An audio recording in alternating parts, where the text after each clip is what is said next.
Some animal species reproduce quickly and have short lifespans. Others reproduce slowly and have long lifespans. Where do you think humans fall?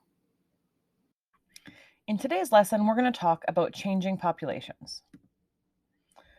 So, remembering that sustainability is the ability for a population or ecosystem to be maintained at a rate or level that also ensures the availability of these resources in the future.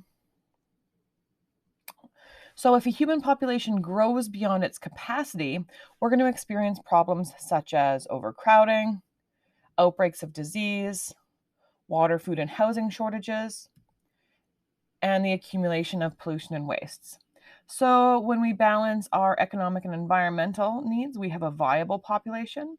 If we balance our economic and social needs, we have an equitable population. But if we balance our environmental, social, and economic needs, we have a sustainable population. So when we look at human populations, we can see the difference in population density. And when we look at a market or street in the capital of India, New Delhi, versus a market in the capital of Canada, which is Ottawa. So in India, we have a population density of roughly 356 people per square kilometer, where in Canada, we have a population density, and it's a little bit higher now because our population's like 37 million instead of 34, 3.5 people per square kilometer. Now, this isn't evenly spread over the whole country because we have places in the country like the territories that have very, very low population densities and even places where there's no human life. And then we can compare that with cities like Ottawa, Toronto, Edmonton, and Calgary, and Vancouver that have a much higher population density. So this isn't equally spread over the whole country, but we can see the vast difference in population density between those two countries. So when we look at growth rates, there are two main growth patterns. We have exponential growth and logarithmic growth. So exponential growth, the population grows at an increasingly rapid rate in proportion to the total population size, and there's no end in sight. With logistic or constant growth, the population grows continuously while decreasing and growing over time as a result of balance within the population. So once you reach the carrying capacity of the ecosystem, that population growth will slow down. Sometimes the population will go above the carrying capacity, sometimes it will go below, but we'll hover around that carrying capacity line. Or with exponential population growth, it will often overshoot it, and then you might have a rapid population crash. So bacteria are an example of a population that grows exponentially. Bacteria are single-celled organisms, and they reproduce by splitting in two. So we'll go from 1 to 2, then from 2 to 4, then from 4 to 8, to 16, to 32. And in a very short period of time, we can have incredible growth in the population. Now, this all depends on the doubling time, which is the amount it takes for the population to double in size. For bacteria, this happens in 1 generation. And for populations that do not grow exponentially, it takes considerably longer. So some organisms, like bacteria, will have a very rapid exponential growth, and others that reproduce more slowly will experience more of a logarithmic growth.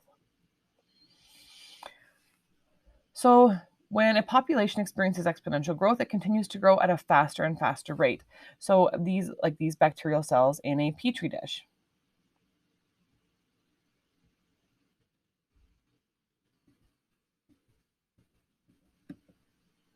For these populations, the growth will continue until a limiting factor stops the population expansion. So for the bacteria, it's going to be the lack of food, increase in temperature, presence of toxins, or even in a petri dish, there's no more room. Like we've hit the edge of the petri dish. In ancient Rome, some examples were disease, lack of clean water, food, and shelter. So this would limit the population's growth at that time in human history. So a population that experiences exponential growth continues to grow faster and faster. And when that exponential growth is graphed, the shape of the graph is like the letter J. So these are also referred to as J curves. Okay, so we see that exponential growth, and it looks like there's a J on the graph. So organisms can experience exponential growth if they have short lifespans because you have a very fast death rate, so you don't have a lot of generations alive at one time. They reproduce often, they produce numerous offspring, allowing for very fast growth, and they do little care for the young, so they're not expending energy taking care of their young. But this exponential growth still only occurs under ideal conditions. So we most often see it in microorganisms like bacteria, small animals like insects, and certain plants such as weeds. Have a very fast reproduction rate. Factors that limit exponential growth are going to be scarcity such as food, water, living space, and availability of mates. So if we looked at that bacteria in the plate, once they reach the edge of the petri dish, they won't be able to reproduce anymore. When we look at insects, once they run out of a food source, they won't be able to reproduce as quickly or anymore. And then even algae, if it's filled up the water body or their water starts to dry up, they won't be able to reproduce anymore. So also predation and disease play a role in limiting exponential growth because that is going to result in the death of different organisms in that population. I hope you enjoyed today's lesson. I'll see you next time.